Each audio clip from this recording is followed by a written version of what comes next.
When I decided I wanted to learn how to knit, my journey started probably similar to yours.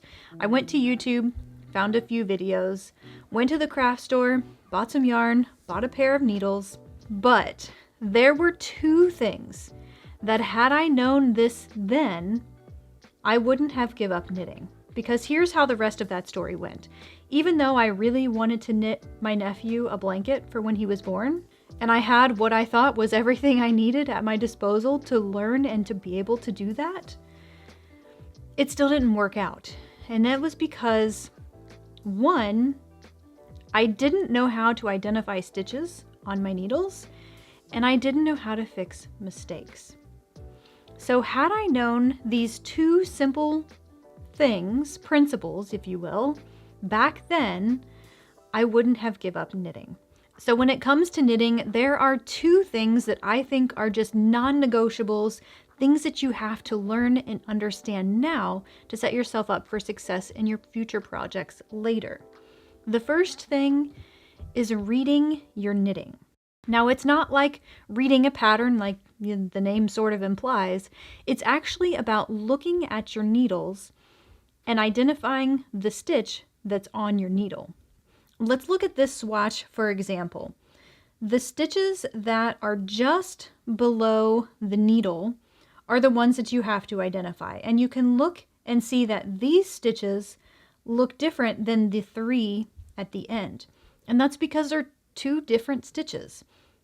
So when you look at a stitch and it looks like a V sitting right below your needle, that is a knit stitch.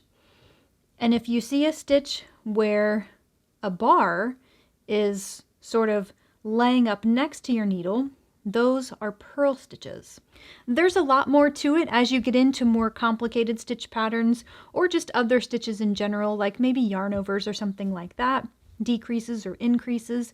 But generally speaking, as a beginner, understanding and knowing how to look at a stitch that's on your needles and say this is a knit or this is a purl, those two things are crucial for your success. Because if you can identify what a stitch is, then you can know if you're on the right track in your pattern.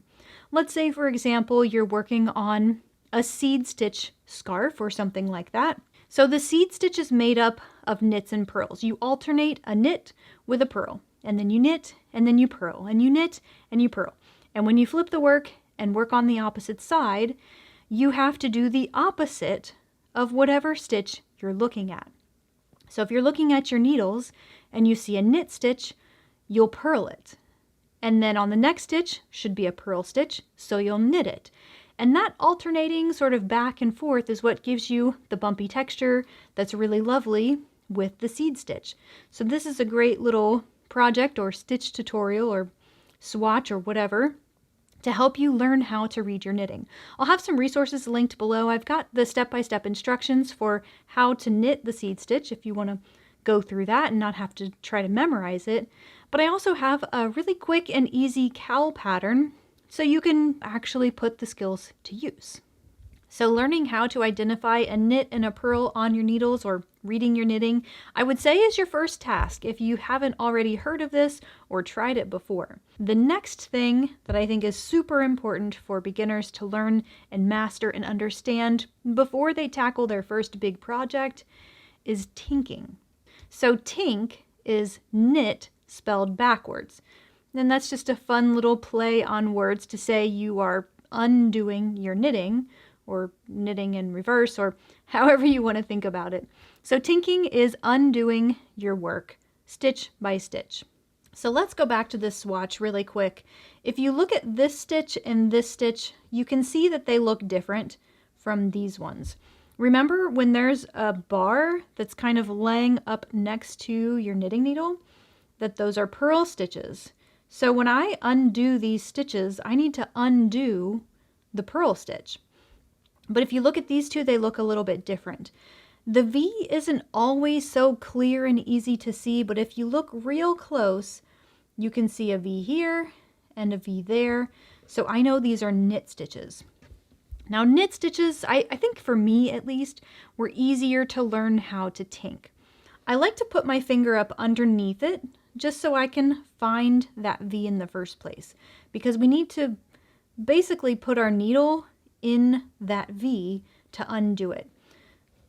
So I will swing around, insert my needle just directly in the middle, and allow it to slide off the other needle. So I have undo, I have tinked that stitch now, and I have one more to go, one more knit stitch. So again, insert it just through the middle, slide it off. Now remember I said that these stitches are purls, and you tink a purl different than you tink a knit. And it's just because the stitches are reverse of each other. This is maybe more than I wanted to go into with you today, but I think it's also important for you to understand that purls and knits are the reverse of each other. So if I have my swatch turned like this, these are purl stitches, but if I were to just flip it over and look at those same stitches, they're knits. So something interesting to think about. I wouldn't let it confuse you too much right now if you're just learning these two little concepts, but definitely worth exploring in the future. So because knits and purls are the opposite of one another, you tink them just a little bit differently. Now we're still inserting the needle through the stitch, but just sort of in a different way. See where the working yarn is coming from? That's where you'll put your needle. And then you can slide it off. And that's all there is to it. So here's my next purl. I'll insert the needle right where the working yarn is and slide it off. So that swatch uses a much thicker yarn that has really, really good stitch definition, and it's easy for you to see what you're doing and what stitches to identify. That's my first big tip for being successful in learning these two techniques, is to use a yarn that has good stitch definition, so something that's really smooth, and maybe a medium color, something that's, you know, easy for you to identify each stitch within a swatch, let's say. And then a thicker yarn, I think will go a long way. But not every project you knit is going to be using a thick, super easy to see and identify stitches yarn, right? So this is just a slightly thinner yarn. I think this is a DK weight yarn, if my memory serves me well, although it doesn't always. And this is a seed stitch swatch. So remember the seed stitch I mentioned has knits and purls in combination, and you kind of work them backwards to one another, and that's what creates this bumpy sort of texture. So if I wanted to tink some of these stitches starting at the end, here's what I would do. Well, first of all, I need to flip it so that it's on the right side.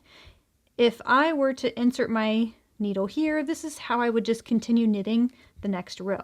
So I'm undoing the previous row, which means I need to be looking at that previous row. So there we go. And if I look at this stitch again, try putting your finger down at the bottom to sort of poke it out so you can see the stitch a little bit better.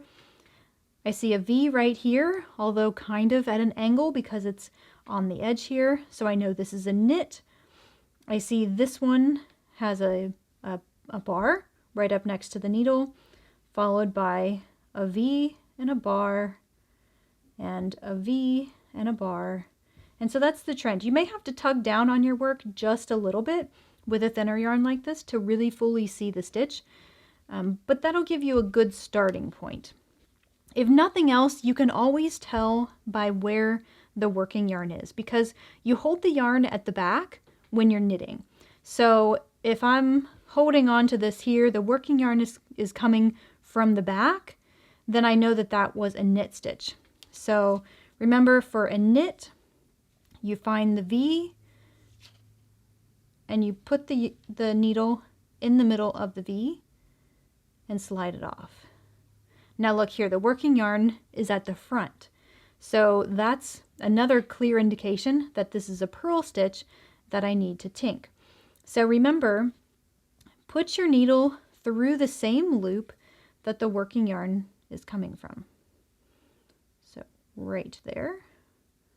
and slide it off. Now, the working yarn is coming from the back, so I know I need to tink a knit.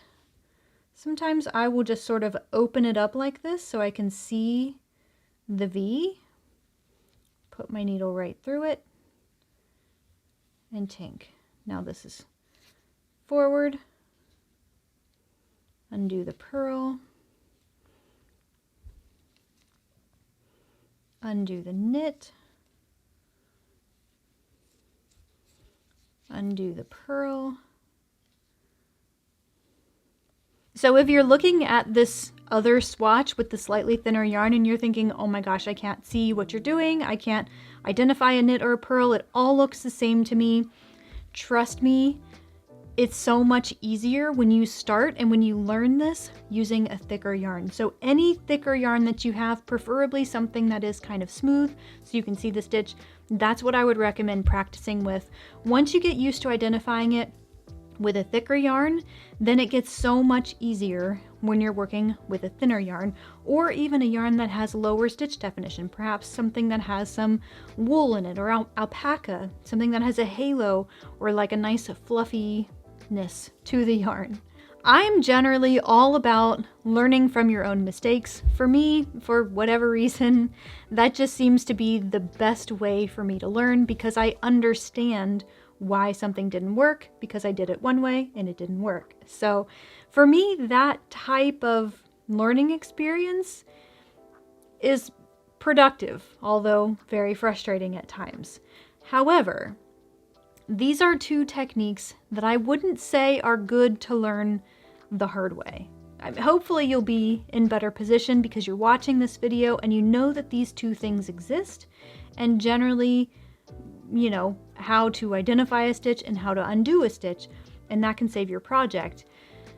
But take a little bit of time to work on a little swatch, whatever stitch pattern you like, and practice reading your knitting and practice tinking or undoing your stitches. So that way when you're working on your project that you've poured your heart and soul into, and you make a mistake and you don't look down and say, well, I don't know how to fix this. I don't know what I did wrong, and so I'm just gonna toss it in the corner or undo it and just give up knitting altogether. You are capable of finishing a project. You just need a few tools to help you along the way. And these two techniques, had I known them then, I wouldn't have given up knitting, because I would have finished that blanket for my nephew that unfortunately I never actually finished. And that's a shame. I'll have a couple of links in the description below so you can try out a couple of stitch patterns that I think will be good for learning these techniques. Happy knitting, and I'll see you in the next one.